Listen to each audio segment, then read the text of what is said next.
boa noite a todos e todas.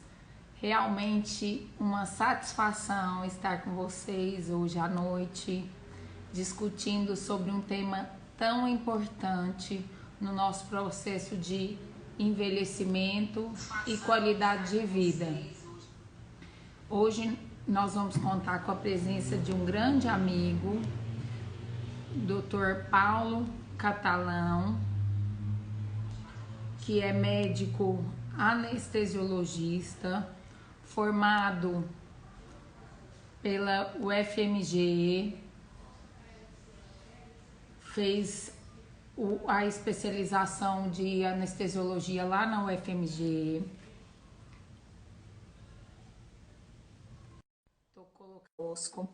Ele tem título de especialista com área de atuação indoor, renomado na cidade. Todo mundo, quem não conhece, está perdendo uma grande oportunidade, que é muito querido. Tem um fellowship no Instituto Mundial de Dor.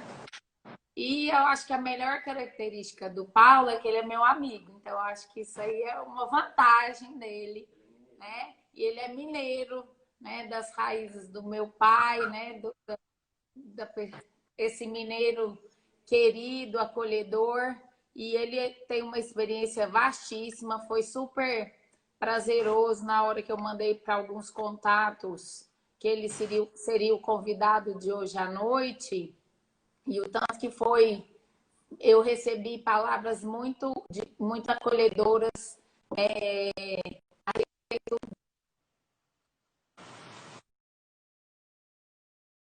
Paulo, minha tia Ilza já entrou. Pronto, agora parece que travou um pouquinho. Tudo bem, Ilza? Tudo Joia? bem. Muito bom te ver aqui. Que bom. E Paulo, nós Sim, vamos começar então. Deixa eu só apresentar para quem está nos acompanhando pela primeira vez.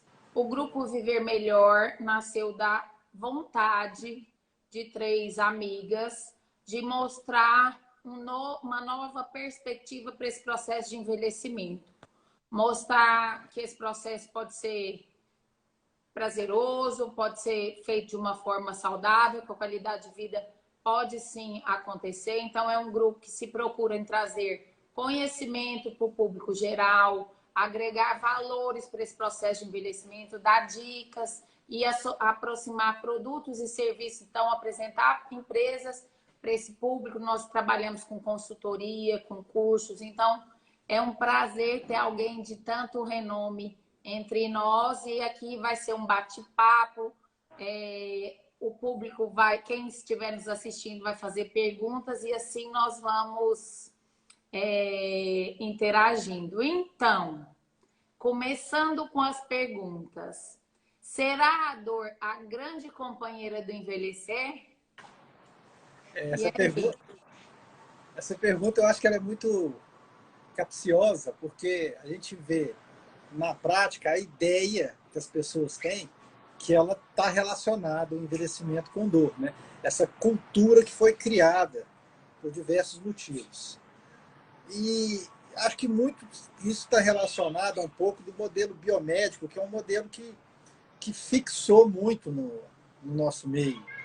Quando você parte para o modelo biopsicossocial, você começa a ver algumas outras maneiras de enfrentamento da dor, né, que permite um controle da dor. Se a gente focar simplesmente na medicação, às vezes a gente se preocupa muito com se a gente tem um diagnóstico etiológico, né, o paciente tem artrose, então a dor dele é de artrose. E a gente sabe que muitos desses pacientes que têm um comprometimento de artrose numa raio-x de coluna lombar, por exemplo, vamos colocar talvez a causa mais comum de dor crônica no idoso, apesar de ter outras de boa prevalência, você vai... Essa tentativa de a gente tentar fazer o diagnóstico etiológico, um raio-x para mostrar a dor, por exemplo, um exemplo bem simples, ele faz você imaginar que aquilo ali está necessariamente relacionado à dor. E às vezes também um dos erros que eu vejo acontecer é porque o ser humano é um animal de hábitos, né? Então a gente vê muitas vezes as pessoas abordarem as dores crônicas das mesmas maneiras que eles abordam as dores agudas. Por exemplo, usando anti-inflamatório por longos períodos, em pacientes, nós estamos falando dos idosos, né, em pacientes que muitas vezes eles têm uma sensibilidade maior a essa medicação, principalmente a seus efeitos colaterais, ou então usar anti-inflamatórios em doses. A gente sabe que é um tipo de medicação que tem uma dose teto de efeito analgésico e não funciona para qualquer dor. A gente vê usando isso com frequência, né? Acho que muitas vezes o que a gente vê é o tratamento baseado simplesmente em medicação. Então, quando você passa um tratamento visado só em medicação, se você não procura entender a dor num contexto mais amplo, que a nossa excepção, o estímulo doloroso é uma coisa, a dor é outra, o sofrimento psíquico é outra, e que aumenta, amplia a dor, por exemplo. Então, se você tenta fazer uma visão muito encaixotada das coisas, você acaba lendo que a dor é necessariamente um acompanhante do envelhecimento. Muitas vezes por causa dos nossos maus hábitos. Então, envelhecer não quer dizer que nós vamos ter dor, né? Que coisa boa, né, gente? Se não, É uma igual eu coisa falo, boa. se a gente pensar que envelhecer vai trazer tanto prejuízo, ninguém anima de envelhecer. Então, Exato, a exato. dor não vai ser a grande companheira, nem a sacolinha dos remédios. Só precisamos de seguir bem os passos. Mas foi muito interessante, né? E aí entrou numa pergunta aqui que foi feita pela Rejane, que você falou muito numa coisa que é uma realidade. Às vezes a pessoa tem uma dor e ela fica muito obcecada em achar a causa da dor. Exato. E às vezes essa dor é de tão longa data que já não faz mais sentido se é do joelho ou se é da coluna, porque ela já cronificou e ela precisa de um tipo de outra abordagem. Então vamos só para esclarecer, lembrando que nosso público é um público sedento por informações. E qual que é a diferença de dor aguda para dor crônica? Do mecanismo? Além do mecanismo de dor ser diferente, né, quando você fala de dor aguda, um exemplo clássico, por exemplo, é a dor pós-operatória, né, que nós anestesistas trabalhamos com ela mais diretamente. Quando você fala da dor aguda, a gente fala da nocicepção.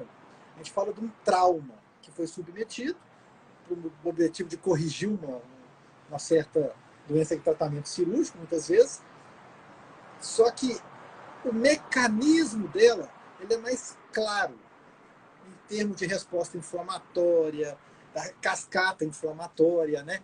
Então você tem esse mecanismo mais bem definido. Quando a gente fala em dor crônica, que a gente coloca esse processo, muitas vezes, que não é inflamatório, que não é de lesão ao longo do tempo, você começa a ter manifestações mais afetivo-emocionais, mais psíquicas, e a neuromodulação. O nosso organismo, o nosso sistema nervoso, a partir do momento que ele vai convivendo com uma dor crônica, ele vai criando adaptações. Então, quando a gente pega o modelo da dor aguda e coloca na dor crônica, a gente não está respeitando a fisiologia do processo de dor, né? Muitas vezes na dor aguda é mais fácil você perceber que tem um edema, que tem um trauma. E como você mesmo falou, na dor crônica, muitas vezes você não vai encontrar uma causa etiológica causando a dor, mas a dor existe. Então você tem que atribuir a esse tratamento. Além do fato que quando a gente fala em dor crônica, a tendência das dores se misturarem, a gente estuda muito assim, a dor nociceptiva, né, que é a dor inflamatória. A gente estuda, por exemplo, a dor neuropática, que a gente pode falar dos pacientes diabéticos, com a polineuropatia diabética, mas muitas vezes o que a gente vê é uma dor mista, que tem componentes nociceptivos, neuropáticos e nociplásticos. O que seria uma dor nociplástica? É aquela dor que o próprio mecanismo de controle da dor nosso está alterado. Exemplos comuns são enxaqueca, lombalgia, que muitas vezes você não encontra uma causa etiológica, mas não é por causa disso que você vai deixar o idoso ficar com aquela dor, né? Você tem maneiras de tratar aquilo ali. Se a gente ficar buscando etiologia, por isso que eu falo, né? Se a gente centrar no modelo biomédico, a gente vai ficar com muita limitação. Então a gente tem que ampliar o nosso horizonte, perceber que o tratamento da dor envolve médicos, fisioterapeutas, psicólogos. Quando a gente fala assim, inicialmente isso acontecia muito. Você quer a abordagem do psicoterapeuta junto? Não, a minha dor é real, doutor. Como se você estivesse falando uma dor Eu fictícia. estou duvidando, né? É, como dor é Quando eu peço sofrimento, ajuda do a gente consegue psicólogo, manejar o nosso sofrimento. Né? tá. Então, só para Com as terapia. pessoas entenderem, então, assim, a gente tem a dor do músculo ou do osso ou da víscera, que é uma dor nociceptiva, que é uma dor que pode ter uma lesão ou não. A gente tem uma dor do nervo, que é essa dor neuropática, que é aquela dor que o diabético às vezes tem, que é uma dor estranha, às vezes você sente cócegas ou formigamento, ou choque, ou queimação, ou ardência, mas a maioria das dores, elas são Como? interligadas. O médico ou o profissional que te acompanha, ele não vai conseguir definir até que ponto é só do músculo e até que ponto já tem um componente do nervo. Então, ele precisa. E tem mais aquele outro que é já que o Paulo falou, que é já a retroalimentação. Então, o cérebro sente a dor sem eu precisar de ter lesão no músculo ou no nervo, ele fica se autoalimentando, né? Que às vezes é a pessoa que é fibromialgica ou a enxaqueca, que Exato. tem esse. Não precisa só do gatilho. E aí foi interessante, porque realmente, né, Paulo, na nossa prática, quando a gente fala, quando a gente pega, né, tem uma pergunta aqui: é possível tratar uma dor crônica, né? Porque a gente pega paciente, às vezes, que tem anos com esse componente de dor, já rodou, e pior que o paciente crônico, ele sofre, porque ele vai em vários colegas, não consegue uma abordagem, porque às vezes a dificuldade do paciente com dor é que a gente fica muito focado na lesão do músculo, na lesão do osso, na lesão do nervo. E se a gente, aí a próxima pergunta, se a gente não fizer abrir o leque, né, Paulo? Isso é Ver, muito... não Por consigo exemplo, tratar. um exemplo que a gente fala isso, por exemplo, vamos falar da dor da artrose, artrose do joelho. A gente sabe hoje que existe brotamento neural, que existe componente neuropático naquela dor. Então, Quando ele fala brotamento, é porque vai abrir mais nervo ali no lugar do joelho. Isso. Então, aquela região recebe uma inervação que estimula a vias dolorosas. Então, existe um componente neuropático ali que você pode balancear. E muitas vezes, essa que é a questão. Você não vai fazer isso com um analgésico comum. São outros tipos de medicações. Por isso que é muito importante identificar o componente neuropático, porque o tratamento é diferenciado. Né? A gente vê, você sabe mais do que, assim, por exemplo, o uso de anti-inflamatórios em idosos, muitas vezes eles são a causa de mortalidade, de prejuízos imensos, e muitas vezes você está usando aquilo ali sem o benefício da analgesia. Eu pego o paciente e falo, você usa isso aqui, está usando esse anti-inflamatório há quanto tempo? Ah, tem uns 2 meses, doutor. E aí melhora a sua dor? Não, não muda. Mas tem 2 meses que ele usa e não muda. Então, além de ele não estar podendo usar aquilo 2 meses, você tem que tentar encontrar outros mecanismos, né?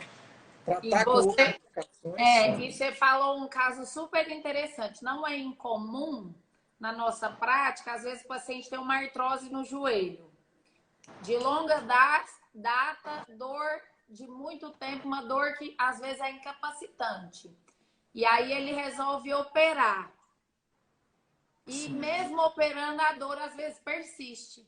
Porque apesar de você ter tirado a causa primária da dor, ele já teve ativação de outras vias que dão uma sensação de dor para o corpo, mesmo tendo um joelho novo. Não é aí, isso? voltando àquela pergunta anterior sua, casa muito bem. Por que a dor crônica é mais difícil de tratar? A dor de anos, por exemplo. A gente tem um conceito, mais ou menos, que a gente precisa de conceitos para poder se guiar, que a dor após 3 meses, ela é, a princípio, uma dor crônica. Quanto mais tempo, mais o seu organismo acostuma com aquilo. Então, ele começa, entre aspas, considerar aquela dor como algo normal, não há algo errado ali. Então, você vai ter que fazer é mudar a percepção do seu sistema nervoso daquele processo. Isso não é feito basicamente ou só com medicação ou só com abordagem do médico, né? O medo que se tinha anteriormente do idoso fazer uma atividade física, ele não pode fazer porque ele tem uma artrose, ele não pode fazer porque ele tem uma dor na coluna, por exemplo. E hoje a gente sabe que a atividade física, até porque a gente não quer tirar só o sintoma, a gente quer que o idoso seja funcional, né? Quer que ele tenha liberdade, como se diz, de ir e de fazer as coisas dele. A gente tem uma medicação, né? Uma classe de medicação que são os opioides, que muitas vezes a gente consegue uma resposta muito boa no controle da dor em repouso, mas a gente não consegue estabelecer a funcionalidade. Não é sempre, mas por vezes isso acontece só com essa medicação. Aí você vai usar outras estratégias, que envolvem outras medicações, que envolvem outros profissionais, tentar tratar a dor crônica sozinho, tentar pegar isso como se fosse exclusivo do médico, além de você não estar oferecendo o melhor para o seu paciente, é uma prova de desconhecimento, que você precisa de outros profissionais para trabalharem juntos, né? Às vezes, profissionais médicos diferentes, além de, como eu disse, os fisioterapeutas, os psicoterapeutas, por exemplo, que trabalham com a gente lá na CARE, você vê como é que os resultados aparecem quando essas pessoas estão juntos, né? Por exemplo, você tem a dor miofascial, muitas vezes associada a um processo de artrose, que você muitas vezes vai conseguir controlar aquela dor com a massoterapia, não é com a medicação, né? É com outro tipo de abordagem, que precisa de um outro tipo de profissional. E é muito interessante, assim, primeiro a Lívia está perguntando assim, então quer dizer que quando tem dor crônica, ativou, não tem salvação? Tem salvação, Lívia. O problema é que a gente tem que sair daquele trivial, a gente tem que tratar as outras vias que foram ativadas, senão a gente não vai dar conta de resolver o problema. E a gente tem muita resistência. Lembrar, gente, que a dor é uma sensação. Às vezes, o mesmo estímulo que causa dor num paciente, né, Paulo? Às vezes não vai causar dor no próximo paciente. Então, assim, Você é tem uma exames experiência, complementares, né? você tem aqueles exames complementares, que uma artrose terrível no paciente, e o outro está com aquele mesmo grau. Um está com uma dor intensa, o outro não tem dor, né? Verdade. Eu não estou tratando o raio-x, eu estou tratando a pessoa, não estou tratando a tomografia. Eu estou tratando a pessoa. Eu sempre falo no consultório que dor é uma sensação. Tem gente que anda na brasa, ergue pegando num gancho, e tem gente que põe a roupa em cima da pele e sente dor. Então, a dor é uma experiência. O que a gente precisa é de ajustar. Então, voltando lá para o Paulo falou das ativações, vem uma pergunta aqui. E qual que é o papel do exercício? E aí, uma coisa que a gente vê muito na prática, né, que eu falo, muito na minha prática principalmente, que não existe tratamento de dor crônica sem exercício físico. Não existe.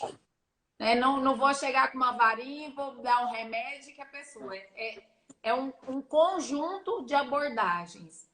E às vezes eu tenho um paciente que nunca fez exercício e quando ele volta a fazer o tratamento, quando ele começa a fazer o tratamento, né, Paulo, adequado, ele pode ter um pouco mais de dor no começo, porque ele vai começar a ativar a musculatura que ele tem muito tempo que não está usando. Sim. E aí, se ele não entender que faz parte do começo doer um pouquinho mais, ele às vezes tem um pouco de resistência. Fala para nós um pouquinho o papel da fisioterapia na dor. O que acontece, né? A gente tem a propriocepção, que são as outras sensações que estão relacionadas, que não são exclusivamente dor. Você tem o tato, a propriocepção. A propriocepção seria a sua sensação de posicionamento, falando de uma maneira mais grosseira assim.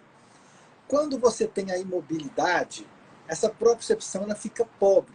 É o que acontece muitas vezes com o idoso que fica muito imóvel porque sente dor, por outros motivos relacionados, um AVC, um Parkinson também, que são coisas que estão associadas à dor também, né? Então, quando você tem essa condição, que a propriocepção dele fica mais pobre, quando você não tem o estímulo proprioceptivo coordenando as sensações, você facilita o estímulo nociceptivo. O estímulo nociceptivo é o estímulo de dor. Por isso que a atividade física, além dela provocar o trofismo, ela vai fornecendo informações para articulação, vamos falar no joelho para ficar mais clássico aqui, você vai fornecendo informações que vão limitar que os estímulos de dor que a gente eventualmente possui, que eles apareçam, que eles se tornam reais, que eles provocam, que eles saem daquele estímulo nociceptivo e cria a sensação dolorosa, o sofrimento, e aí vai. Né? Se você pegar aquele modelo de Luffer, que você tem a nocicepção, aí você tem a dor, você tem o sofrimento. Então, quando você dá o movimento físico, que você estabelece a propriocepção, você nutre aquela região de estímulos que vão fornecer, mais ou menos, vou dar um exemplo de um estímulo nociceptivo bem clássico, para dor aguda. Se você belisca e sente dor, é comum você fazer isso aqui. Quando você faz essa sensação, né? As mães são boas para beliscar e o menino tem que fazer assim. Quando você faz essa sensação aqui, quando você provoca essa sensação, você está estimulando outras vias de sensibilidade que vão confundir ou vão atrapalhar que o estímulo nociceptivo seja percebido. A atividade física, ela permite isso. Além dela fazer o fortalecimento.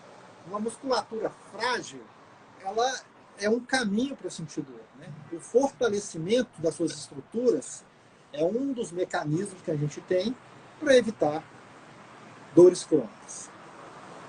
Então, Paulo, aquela ideia de que quando eu tô com dor eu não posso fazer exercício, ou então eu só vou na fisioterapia para fazer TENS, que é aquele choquinho, ou fazer ultrassom, não existe mais para tratar dor, né? Isso aí a gente pegou muito da dor aguda, né? A gente pensa como se fosse um braço quebrado que eu não vou mexer. Só que o mecanismo de dor crônica é totalmente diferente. A imobilidade é um problema, ele é um causador de dor crônica. Você pega um braço que ficou engessado 40 dias e tira, ele está totalmente dolorido, ele está totalmente sensível ali, pela falta de estímulos neurológicos, e o movimento leva a estímulos neurológicos. Você está criando um sistema que provoca dor. Você está facilitando os seus sistemas que provocam dor. E você está inibindo, porque a gente tem a nossa analgesia natural. A gente toma analgésico, mas a gente tem a nossa analgesia natural. E a imobilidade facilita a analgesia. A algesia, né? A imobilidade. A gente tem que movimentar para os nossos sistemas analgésicos funcionarem. É lógico, você tem que fazer isso com um profissional. Dependendo do tipo de lesão que você vai ter, você não vai fazer isso sem uma pessoa habilitada, porque você vai criar uma outra situação.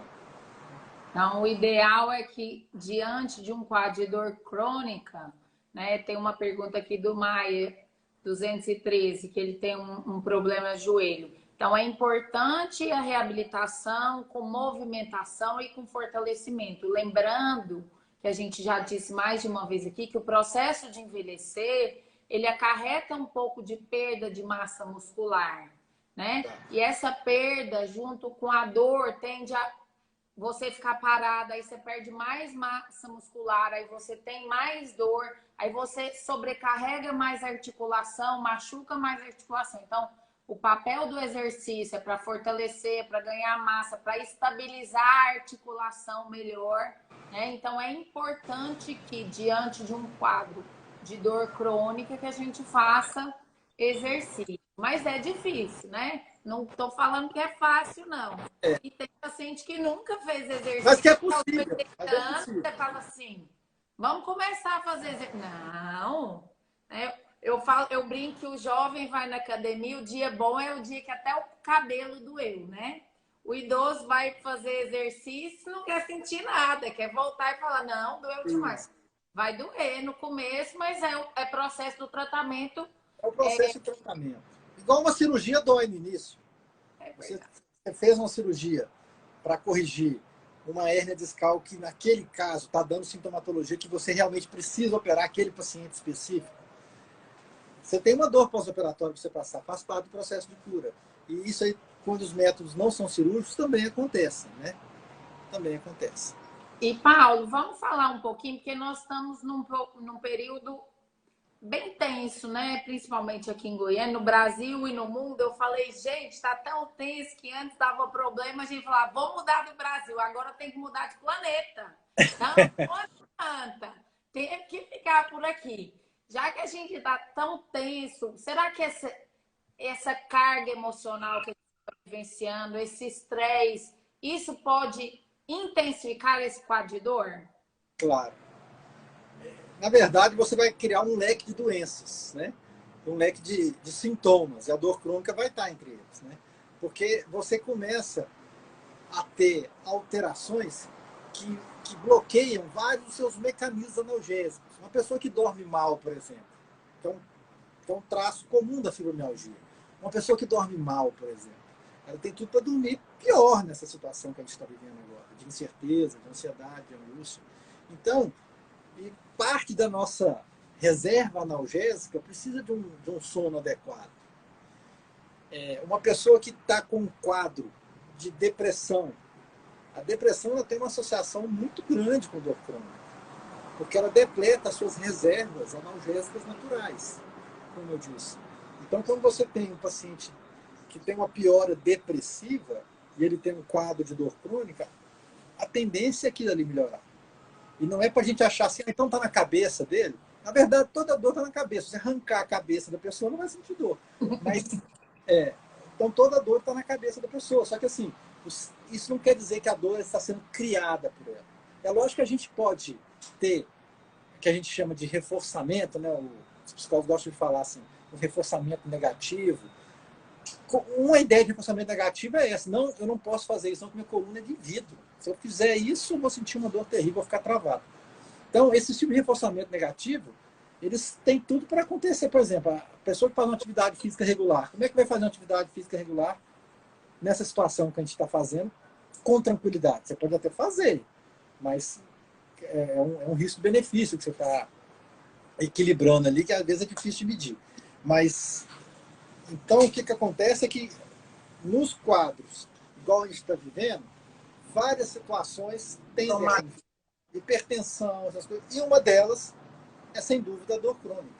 E quando a gente pensa em dor crônica, qual que é o papel do psicólogo na equipe, né? Porque a gente que trabalha com dor, né? Temos uma clínica que tem clínica com esse tratamento multimodal, que foi uma das perguntas, que é um tratamento que faz um leque, onde eu tenho um médico, fisioterapeuta, psicólogo, massoterapeuta. Então, assim, qual que é o papel da psicologia? A psicologia, principalmente assim, você pensar, vamos falar da terapia cognitivo-comportamental, que é a que é mais estudada, não é a única, mas a que tem mais estudada, que tem mais braços relacionados ao tratamento de dor crônica, o que ela vai objetivar é, às vezes, destruir essas crenças e mostrar para pessoas mecanismos que elas têm de controlar a situação. Porque uma coisa que dá muito desespero para qualquer pessoa é você estar num quadro de dor intensa e você se achar totalmente impotente diante daquela situação. E existem técnicas psicoterápicas que o psicólogo com esse tipo de formação, não é qualquer psicólogo, ele tem que ter essa formação, né? Ele tem que trabalhar com esse tipo de coisa. É igual um médico trabalha com uma coisa específica e os psicólogos também. Então, quando ele tem esse tipo de trabalho, ele é capaz de fornecer ferramentas que vão permitir o paciente a ter um controle melhor dos seus quadros de agudização, a ter muitas vezes com técnicas respiratórias simples ou técnicas de concentração ou desvio de pensamento. Só que são técnicas, tem que ser aprendido, né? Isso não é uma coisa que você fala e a pessoa faça, ela tem que aprender esse tipo de coisa. Mas isso é totalmente passível de acontecer e encontra respostas. E uma das coisas que eu gosto muito é que o efeito colateral disso é zero, né?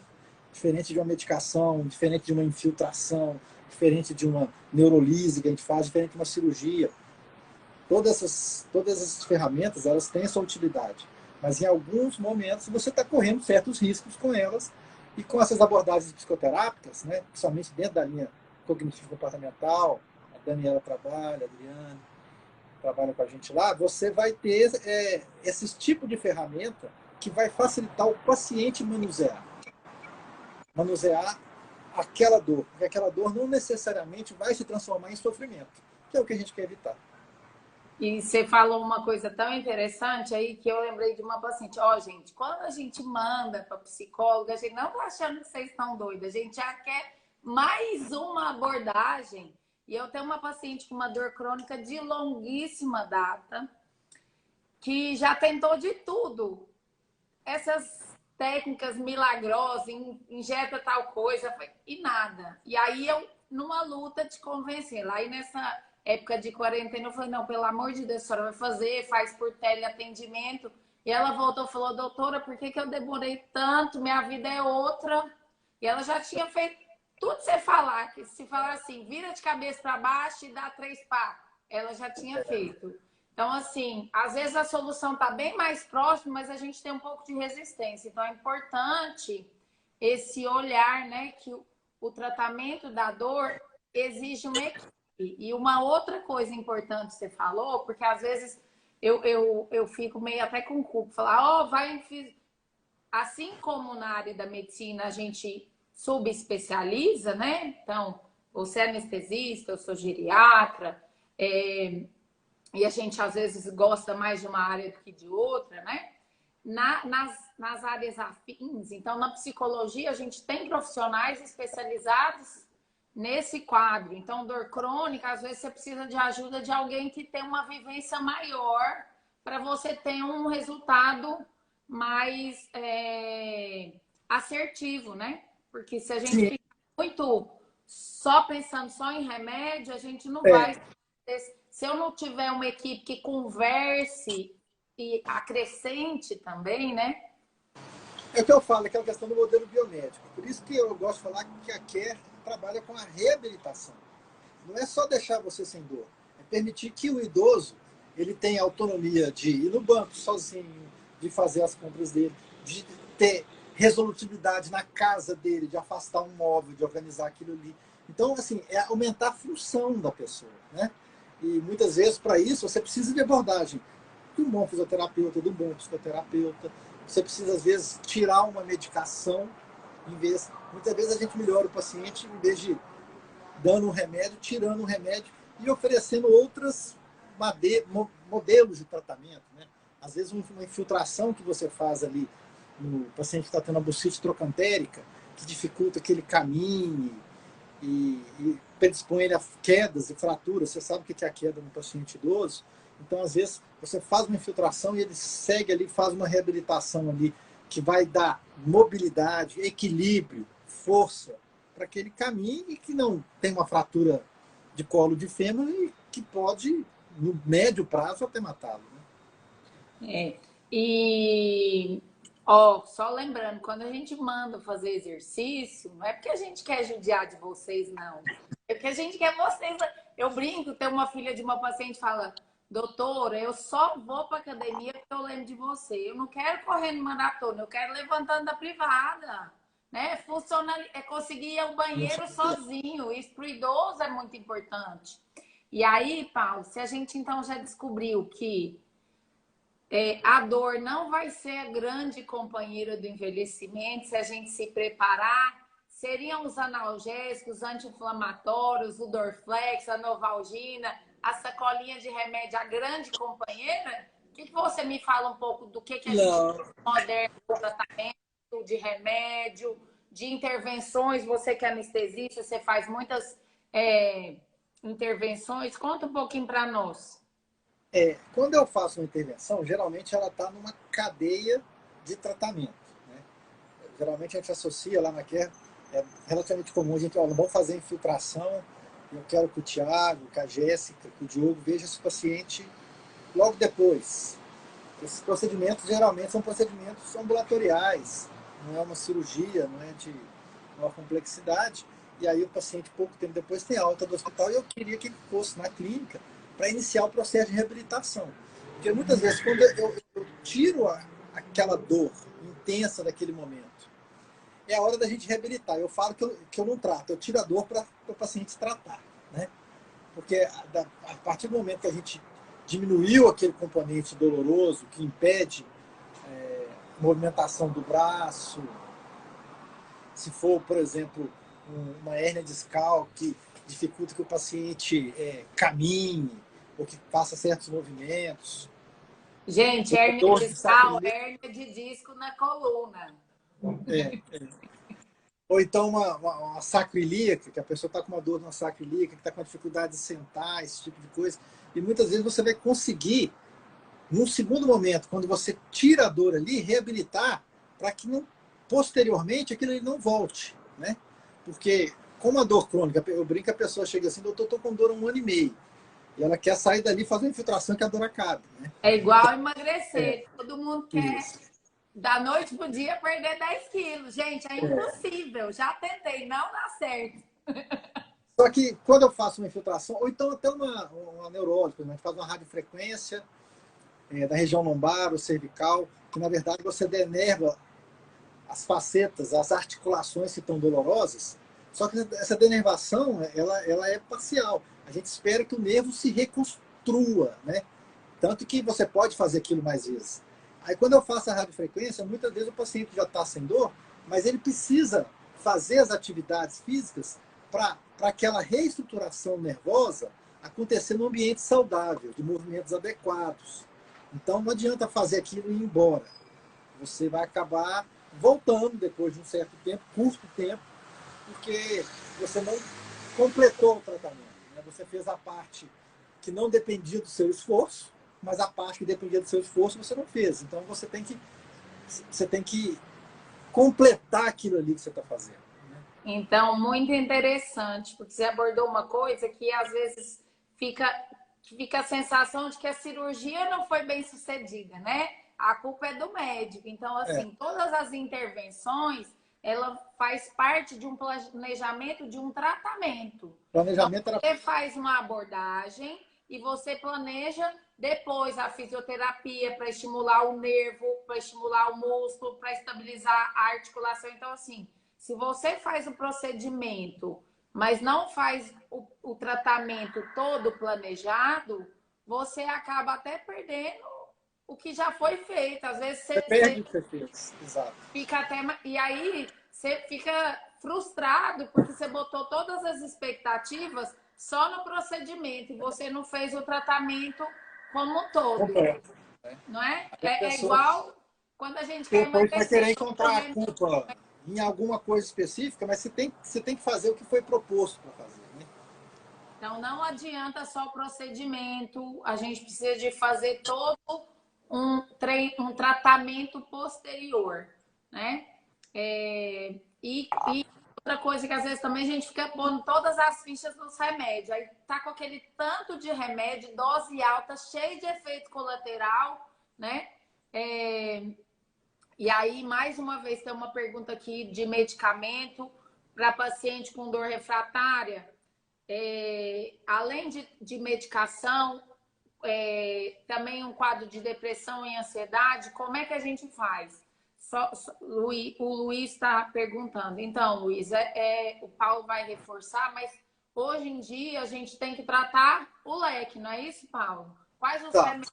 Não pode ter exato. aquela uma dificuldade aí que aí não é só do paciente, até dos próprios colegas, é a opifobia, o medo de usar opioide. Anti-inflamatório pode, que você compra sem receita, e às vezes faz uma insuficiência renal, sangramento gástrico no estômago, no intestino, mas não pode tomar o opioide, porque o opioide faz mal, né? Fala um pouquinho para nós de como tratar essa dor refratária aí com medicamento, o que a gente tem de medicamento, o que a gente tem de abordagem. Os opioides, igual você falou, eles, principalmente fora do país, existe uma questão da questão da pessoa, da dependência, né? Apesar de eu achar esse nome meio curioso, assim. Eu falo que quem tem hipertensão arterial é dependente de antihipertensivo também, porque precisa da medicação. Mas, lógico que não é tão simples assim, mas você simplesmente não oferecer uma opção terapêutica porque pode dar dependência é um desconhecimento daquilo que você está oferecendo ou talvez da situação que você está querendo tratar, né? Tem situações que o opioide não vai ser uma boa escolha, mas para boa parte das doenças ele vai ser uma boa escolha. Porque dentro daquele processo de reabilitação, muitas vezes o uso de opioide em um período, às vezes esse período é curto, às vezes ele é longo, às vezes a pessoa vai usar o opioide por longos períodos, sem necessariamente isso ser um prejuízo para ele. É lógico que sim, quando você está falando de opioide e está falando do idoso, você tem que respeitar certas a sensibilidade que o idoso tem para o opioide. Você tem idosos mais frágeis que vão fazer você tatear e escolher o opioide com mais cuidado, né? E às vezes evitar certas associações que tem de medicação, não vou citar aqui, mas associa o opioide com uma outra medicação, mas se você colocar o tempo de efeito de uma medicação é X, a outra é 2x, e o remédio está junto. Então você não consegue fazer a pessoa usar aquela medicação de maneira adequada em termos de horário. Ou ela vai ter que antecipar o horário de uma medicação, ou vai ter que atrasar o horário da outra.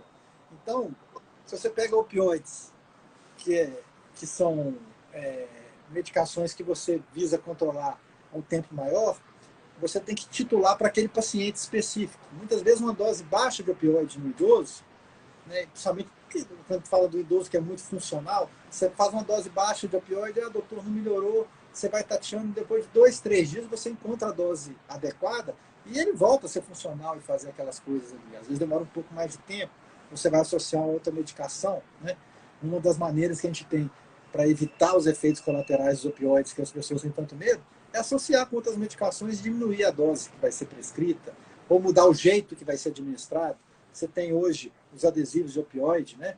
Desde os mais antigos, da Aldoragesic, e também tem o Restiva, que é a buprenorfina, que é uma droga que tem um efeito analgésico teto, mas que tende a provocar menos efeitos colaterais e que facilita, porque, igual você falou, aquela tal de caixinha de remédio, ele vai usar aquilo ali por semana, controlar a dor dele, em vez de ficar tomando de 6 em 6 horas uma medicação, aí tem um antihipertensivo que ele toma, aí tem um antidepressivo, tem um antihipertensivo, tem o uso da insulina, e você vai somando aquele tanto de medicação, né?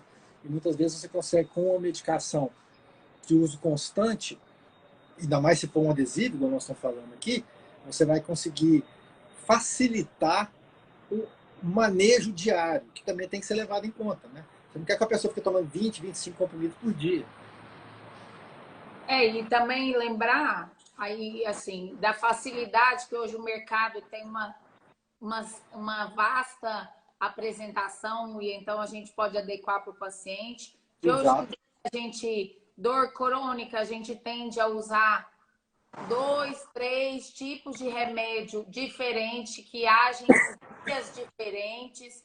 Então, porque um remédio vai ajudar o outro para ficar mais potente e depois de um tempo que a gente trata a dor, né, Paula? A gente tende a começar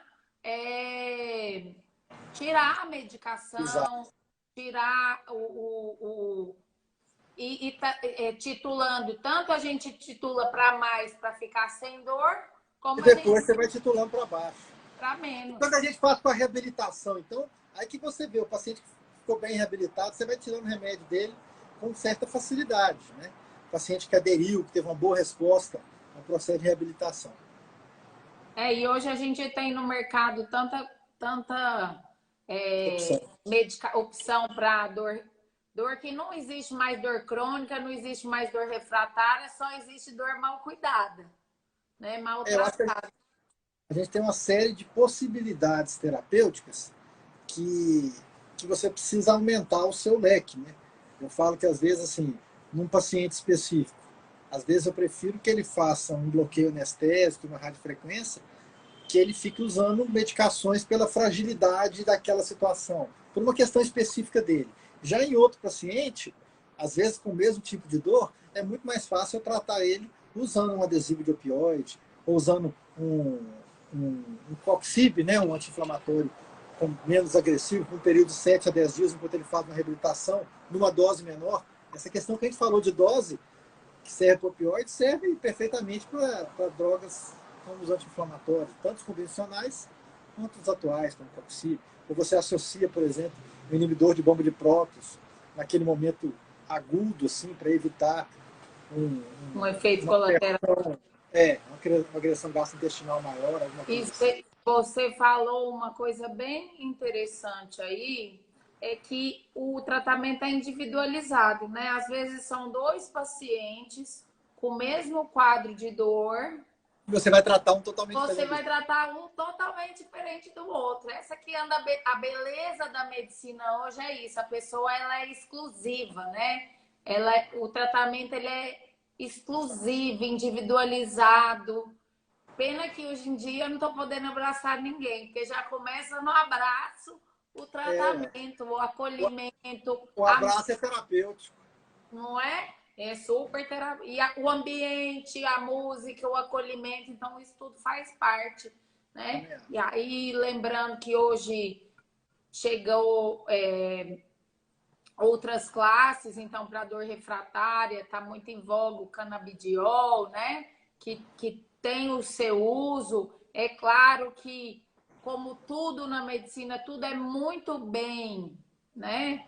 Indicado, não pode se ficar muito popular, assim. Quando você está usando uma coisa para tudo, tem um trem errado, né? Assim, É você, uma isso aqui verdade. serve para tudo, para qualquer coisa assim. Tipo aqueles negócios milagrosos, né? Aqueles entregues. Então, geralmente tem uma coisa errada. Então, você tem que Esses ter. dias eu recebi lambedor. Lambedor cuida qualquer coisa. Então, realmente, olha, nós hoje estamos prestigiados. O doutor André Cardoso nos prestigiando. Estamos chique, viu? Fora esse Chique, povo chique. maravilhoso que está sempre aqui comigo. Você vê que o grupo é de peso. É que você tem muita moral. Ah, é o convidado que é top. Querido, mais alguma coisa que você é, queira falar, que a gente às vezes não abordou? Eu Dieta. acho que, apesar de ser uma situação específica, eu acho que vale a pena a gente falar da neuralgia pós-herpética. Uma situação Ah, e nessa época de estresse, é, o herpes zoster tem acontecido com frequência, né? A neuralgia do trigêmeo às vezes. Então, acho que é bom mesmo. até que Boa.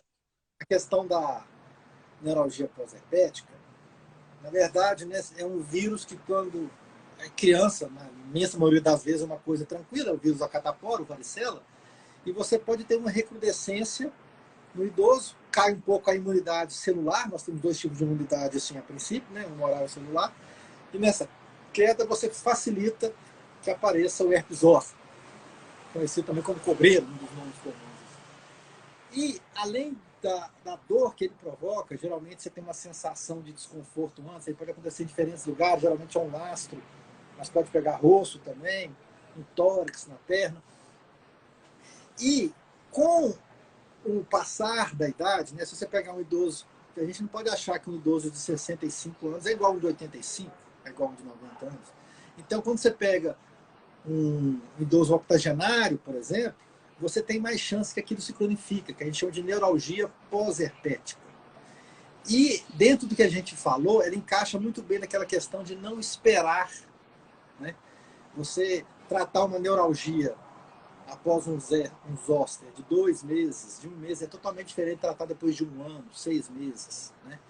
Então, esse é um tipo de doença que a gente tem que abordar ela com uma certa rapidez. A gente não pode esperar. Existe modalidade de medicação, infiltração, uso de toxina botulínica e outros, que você consegue uma resposta, mas o tempo para você conseguir a resposta, o tempo é importante para que você consiga a resposta.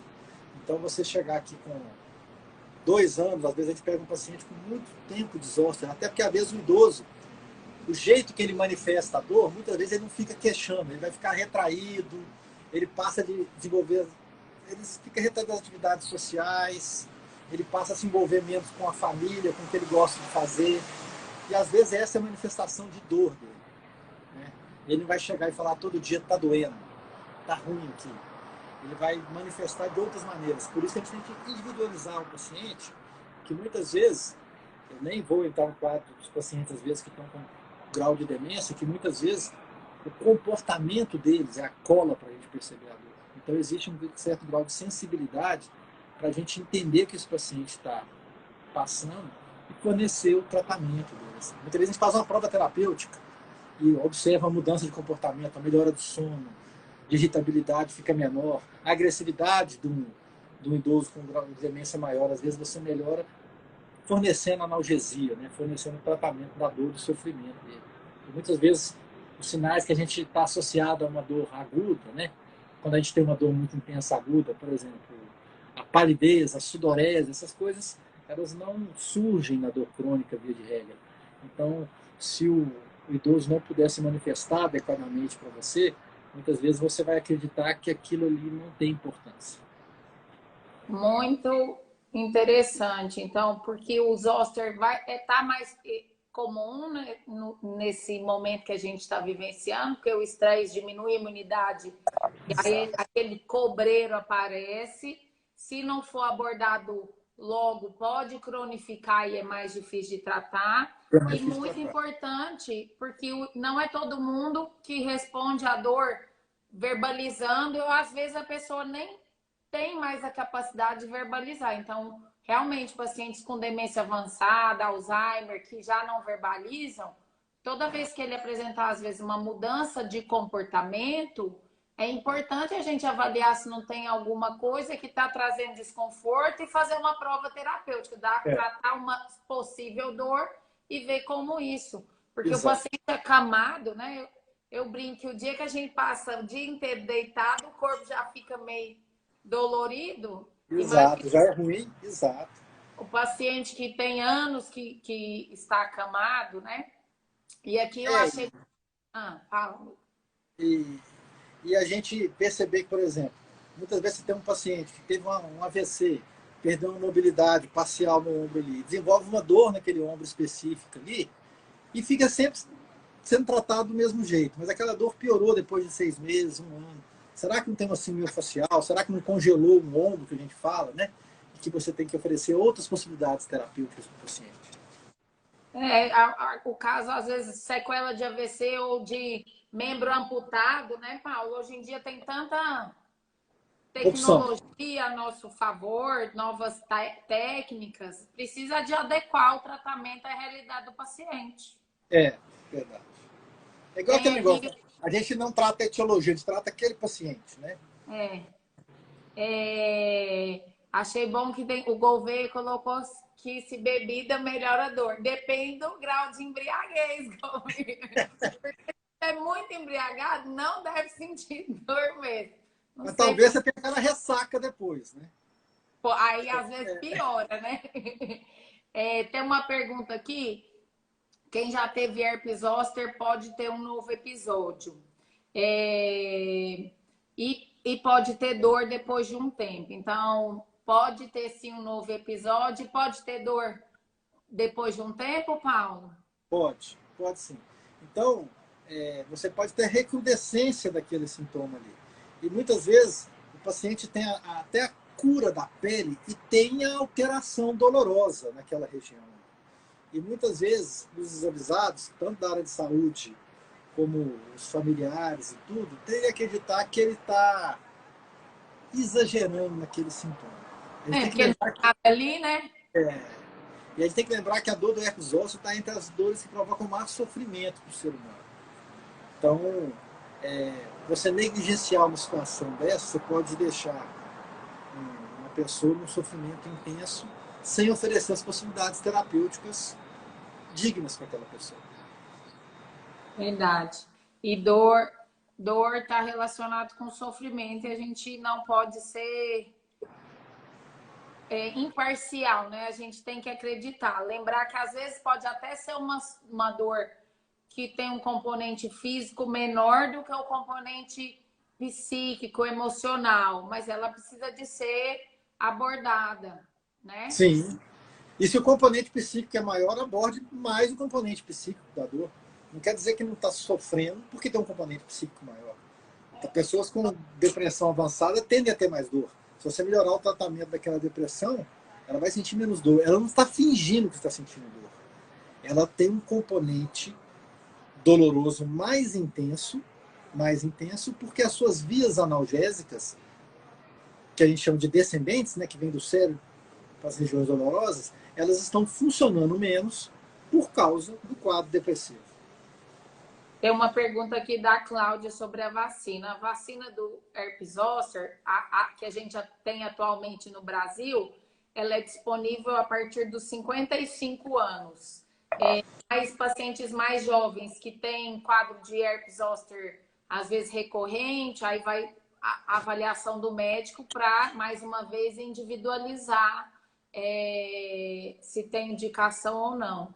Então, por isso que é importante essa abordagem individualizada de todos os casos, né? O que a gente precisa de lembrar é que não existe nada que não possa ser abordado. A gente só precisa de achar o melhor caminho. Se vai ser intervenção com remédio, ou intervenção com algum procedimento, ou os dois juntos, e psicoterapia, massoterapia, abraçoterapia e acupuntura, né? O leque é grande, a gente só precisa de buscar os profissionais capacitados para nos auxiliar. E fazendo um time, né? Com o time é muito mais fácil, né? É verdade. Muito. Do que andar sozinho. Ai, é difícil. Essa pandemia tá fazendo a gente repensar na nossa vida. Que bom que vocês estão gostando. Infelizmente, nós vamos ter que acabar, mas nós temos deixado as lives gravadas no nosso Instagram. Lembrando que a gente tem o canal do YouTube. Para esse próximo mês agora que está começando, a gente vai começar a movimentar com mais dicas, com o intuito de trazer mais orientação para vocês. Tá? Paulo, você é um querido. Georgia acabou, mas vai ficar gravado. Você pode ir lá e assistir várias vezes. Você é muito querido, muito especial, mesmo não estando plenamente com a saúde, você está aqui nos prestigiando. Obrigada. Vai passar, é coisa rápida. É coisa rápida. Só mais um. Eu agradeço muito, viu, Isadora? Que bom. Ó, Gouveia, maneira na cerveja. E eu agradeço o convite. Você tem um carinho muito grande por você e nós estamos à disposição para ajudar. Sempre aprendo com você, gosto de discutir com você os casos por causa disso. Você sempre foi acessível e facilita, não é à toa que é a favorita dos pacientes. Que bom, ó. Então, segunda-feira tem mais, para quem quiser nos acompanhar. Toda semana um tema novo. Os torcedores do Cruzeiro estão reclamando que você está fazendo propaganda para o Galo, viu, Paulo? Ah, é? É, na caneca. Tem reclamação.